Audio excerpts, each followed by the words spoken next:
Quando fui convidado para falar esta manhã, isto sempre me alegra muito, né? Amém. Isso porque eu não gosto de falar. Pouco.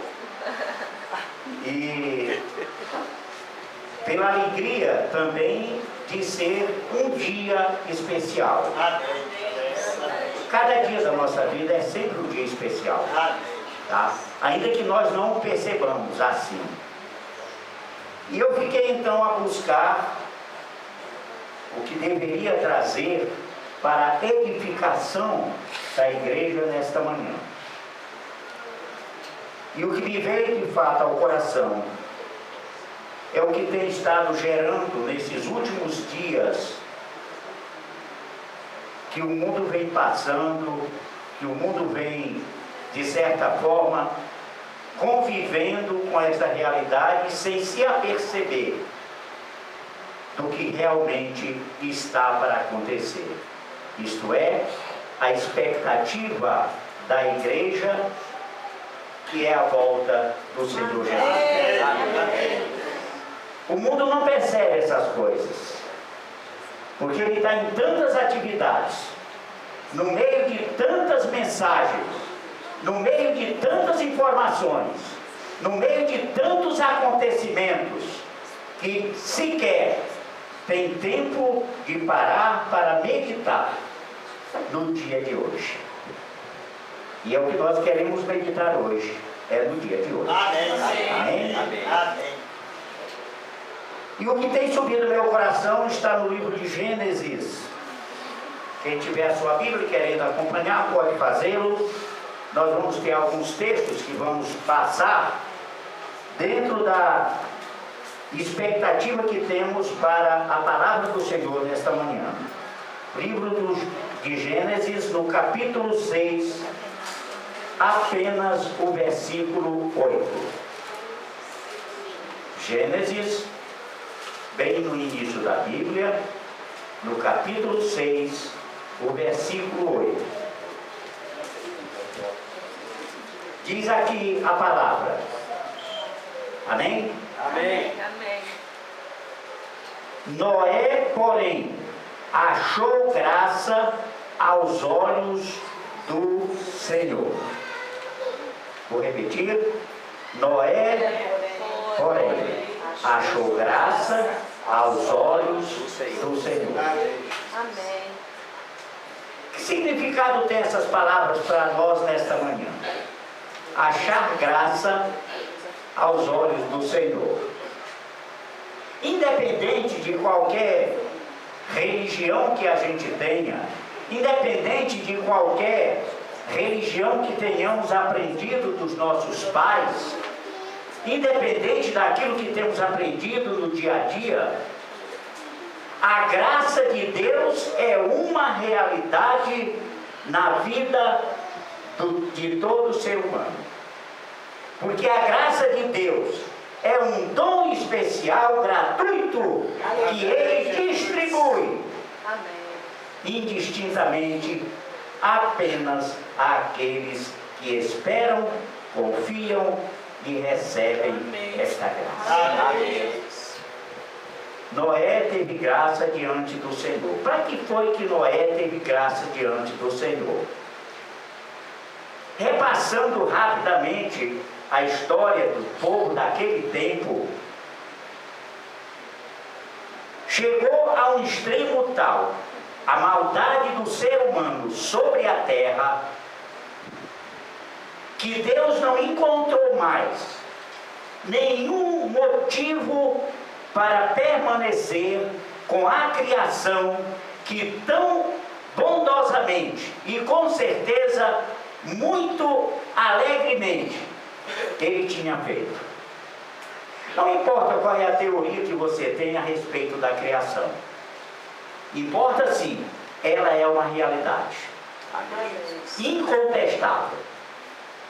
Se você crê que essa realidade chegou até você hoje da forma como você imagina através de teorias humanas, tudo bem, mas ela continua uma realidade. Mas se você crê que essa criação chegou até você pela graça, bondade, amor e misericórdia de Deus, então você pode de fato compreender porque Deus teve que destruir a obra que tão maravilhosamente Ele fez. E veja que Ele não destruiu a sua obra no todo. Quando a gente fala da destruição da obra de Deus, nós não estamos falando da obra toda, nós estamos falando da obra de Deus na terra. E foi uma destruição também parcial. Ela não foi uma destruição total do ponto de vista de não sobrar nada na terra. Nem árvore, nem animais, nem pessoas, nem nada. Por quê? Porque Deus encontrou graça. Desculpem, porque Noé encontrou graça aos olhos de Deus. E Deus então teve compaixão outra vez do ser humano que Ele criara e deu nova oportunidade à sua criação. Amém.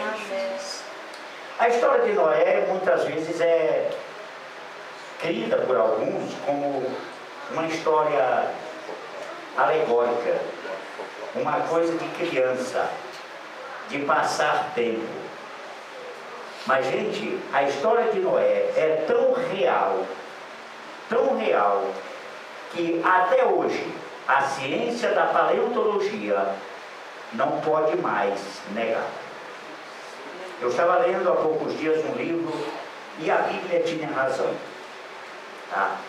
Na realidade não é um livro de religião nenhuma, é um livro de pesquisas confirmadas sobre a paleontologia e o seu desenvolvimento em várias partes do mundo. E uma coisa curiosa me saltou aos olhos.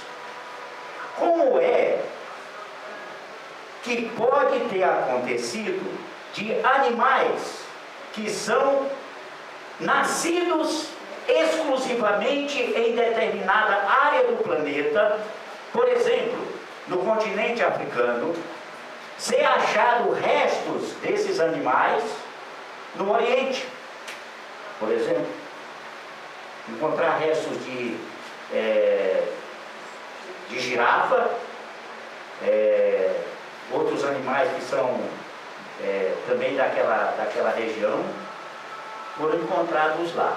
E isso me chamou a atenção pelo fato de que Deus providenciou uma arca com Noé. Durante 120 anos ele trabalhou pregando que Deus ia mandar um dilúvio sobre a terra, e durante esse tempo Deus também foi providenciando de todos os recantos da terra os animais, para que na hora certa eles pudessem entrar na arca e fazerem aquela viagem tão demorada como foi o período do dilúvio. E aí eu compreendi claramente, não tem nada de novidade uma girafa no Oriente. Ou se eu tiver, quem sabe, um macaquinho daqueles vermelhos que tem aqui nas nossas matas, né? Se estivesse na Europa, não tem novidade nenhuma, porque todos eles estavam na arca. Tá? Esta questão me chamou a atenção dentro daquilo que eu estava lendo, daqueles resultados. E cada resultado obtido foi confirmando tudo aquilo que a Bíblia já nos trazia. Mas eu não quero falar somente de Noé e sua arca, eu quero falar principalmente de que Noé achou graça aos olhos de Deus. Este é o ponto forte. No meio de toda aquela geração perversa e má, que Deus não teve mais outra situação a resolver senão destruí-la, me jogou para dentro da situação atual que o nosso mundo vive tantos milhares de anos depois do dilúvio.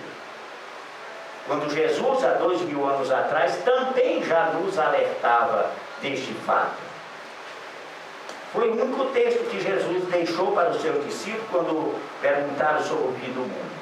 Ele disse que, assim como foi no tempo de Noé, assim será com esta geração. Casavam, davam-se em casamento, se alegravam, viviam, negociavam, e aí chegou a destruição. Só que Deus tem no meio disso aí uma promessa: não destruirei mais a terra pelas águas do dilúvio. Foi uma promessa feita a Noé, tá? Feita a Noé. Mais adiante, o apóstolo Pedro coloca que a terra está sendo entesourada para o fogo. E novamente nós encontramos aqui o elo da arca de Noé. Até hoje ninguém conseguiu confirmar plenamente, historicamente, ela existe, mas plenamente, porque ninguém pôde subir até hoje ao Monte Arará, aonde ela está presa, ao sul do Monte Arará, porque ninguém pode chegar até lá pela quantidade imensa de neves eternas que se acumularam ali permanentemente. Eu creio no meu coração que ela está lá. Amém. Porque todos nós sabemos que cientificamente o gelo conserva tudo que nele é colocado. E se ela está envolta em gelo, ela está lá. Tudo que vai na terra desaparece, vira pó. Mas o que está no gelo permanece. E assim foram preservadas muitas situações vividas do dilúvio. Noé achou graça aos olhos de Deus. O que foi importante aqui é o que vem a seguir. Nós sabemos pela história bíblica que depois de 40 dias e 40 noites cessou o dilúvio, as águas deixaram de acontecer, mas como a terra toda estava coberta pelas águas do dilúvio, e a Bíblia diz, e isso também é confirmado hoje, que abriram-se as comportas dos céus, tá? Tanto as de baixo como as de cima. Ora, se nós quiséssemos fazer uma experiência humana, se tivéssemos poder para isso, bastava nós verificarmos a quantidade de água que existe sobre a terra hoje. Já era suficiente para, diminuindo os morros e as montanhas, ela invadir toda a terra. Imagina a quantidade de água que caiu sobre a terra, juntando-se às águas que já aqui estavam. São 2/3 da terra coberta pelas águas. Então apenas 1/3 de chuva, 40 dias e 40 noites. E esse número também me chama a atenção, porque o 40, biblicamente falando, ele é um número especial para ensino. Para ensino. Todas as vezes que aparecer na Bíblia, você veja os contextos que ele está sempre mostrando o ensino. 40 dias e 40 noites Jesus esteve no deserto, aprendendo de Deus como cumprir a sua missão. Da mesma forma aconteceu aqui. Havia um ensino através de tudo isso, já desde a confecção da arca, em 120 anos. Mas agora um povo novo ia habitar a terra. Apenas a família de Noé, ele e sua esposa, seus 3 filhos e suas 3 noras, é que vieram para reabitar toda a terra. É como se novamente Deus criasse um segundo Éden. Por isso a gente até considera Adão como nosso segundo pai, né? Se nós observarmos bem, ele foi que deu início a uma nova geração, que é essa que hoje temos aqui. E esta geração saiu de 3 dos seus filhos. Foram elas que saíram pela terra e habitaram a terra até o dia de hoje. Aonde está a raiz de cada um deles, só pesquisa para saber. Há muitas teorias também sobre isso. Mas então, Por que Noé achou tão importante obedecer a Deus e construir um navio tão diferente, tão estranho, em terra seca, num lugar quase deserto? Mas Noé obedeceu. Ele não discutiu com Deus. Eu não sei se ele teve algum problema em família. Geralmente os familiares trazem problema quando o pai e a mãe tomam uma decisão em casa. Mas a Bíblia não nos relata isso. Porque havia submissão sobre a vida de Noé. E pela sua submissão, Deus abençoava a sua família. Amém. E por isso a sua família é abençoada também hoje. Amém. Tá?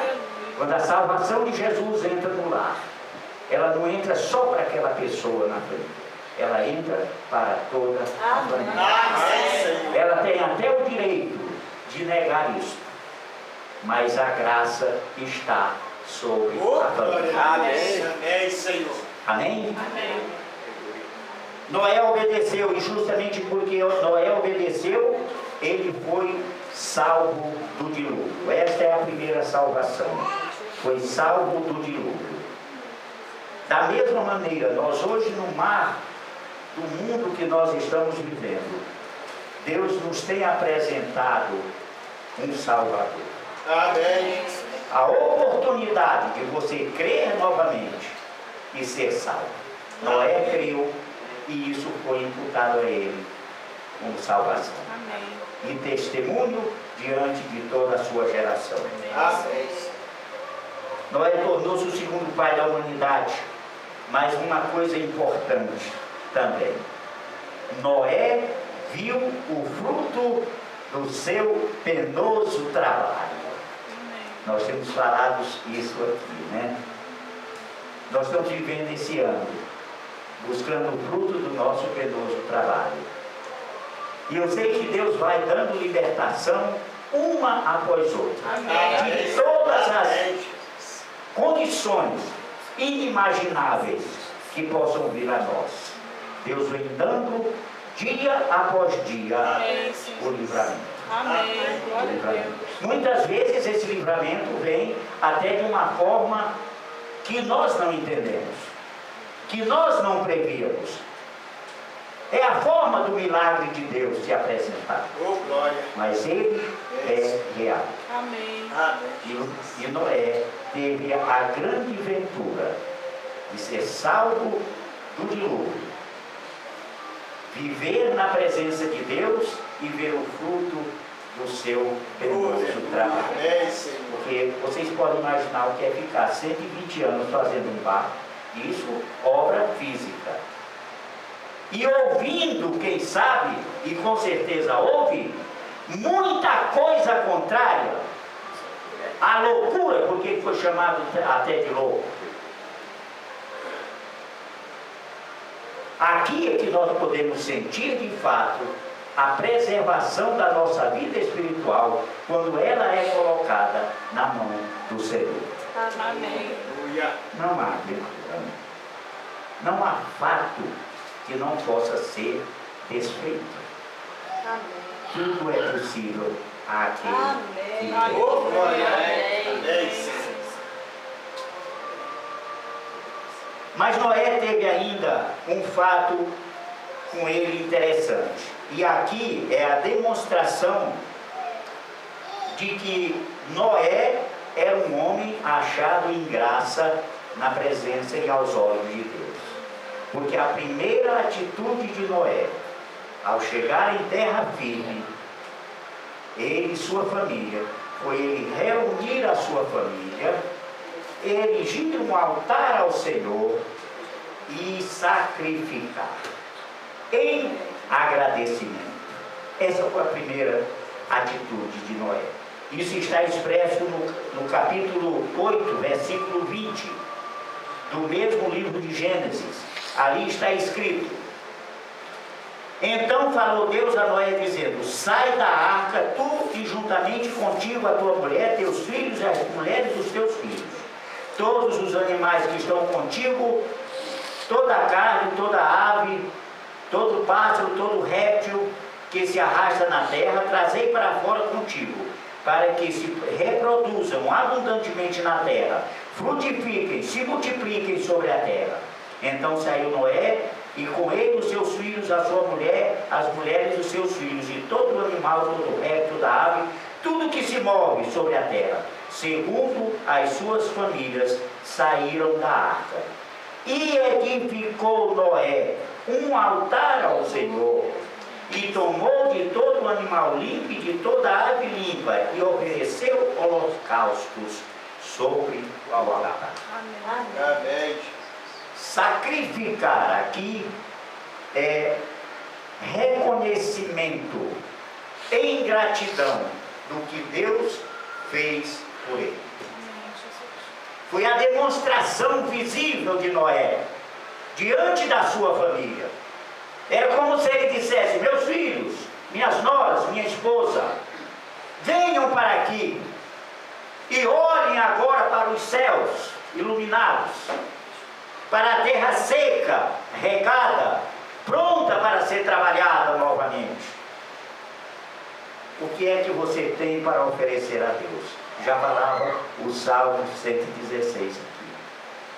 Que darei ao Senhor por todos os seus benefícios. Assim Noé edificou um altar, deu graças ao Senhor.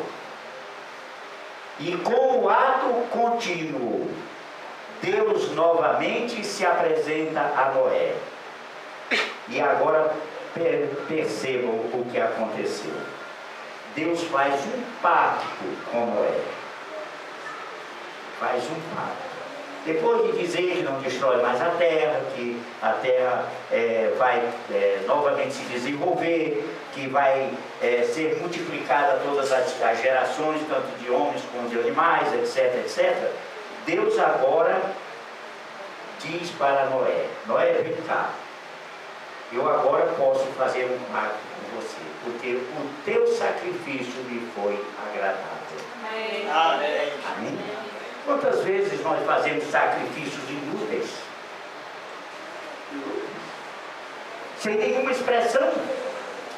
Quem sabe quanto jejum você já fez na sua vida sem buscar o alcance que ele realmente precisava ter, porque você não via diante de Deus o espaço aberto para fazer isso. No entanto, Noé novamente agradou a Deus, e aos olhos de Deus, Deus deu como resposta ao seu sacrifício um pacto. E agora Deus diz a Noé, capítulo 9, versículo 17. Os outros versículos todos vêm falando a respeito, né? Logo no versículo 8 diz assim: disse também Deus a Noé e a seus filhos com ele: eis que eu tenho estabelecido o meu pacto convosco, com a vossa descendência depois de vós. E aí ele vai para o versículo 17 e diz assim: disse Deus a Noé ainda: este é o sinal do pacto que tenho estabelecido entre mim e toda a carne que está sobre a terra. Um pacto meu, sou eu que estou fazendo o pacto. E este pacto foi o terceiro grande pacto de Deus com a humanidade. E assim é que a humanidade vem de ano em ano, renovando esses pactos, quando eles estão com sua vida na presença de Deus. Amém. Nós fazemos isso aqui também na nossa pequenina grey, né? No nosso rebanhozinho, né? Nós renovamos os nossos pactos de novamente colocar a nossa vida espiritual na mão do Senhor Jesus Cristo. Amém. Mas como eu disse no início, o mundo não conhece essas coisas. Noé foi novamente agraciado por Deus, e Deus fez um novo contrato, um novo pacto, uma nova aliança, renovou com a humanidade a viva esperança de que eles possam agora agirem diferente. E nós estamos vendo que não foi bem assim.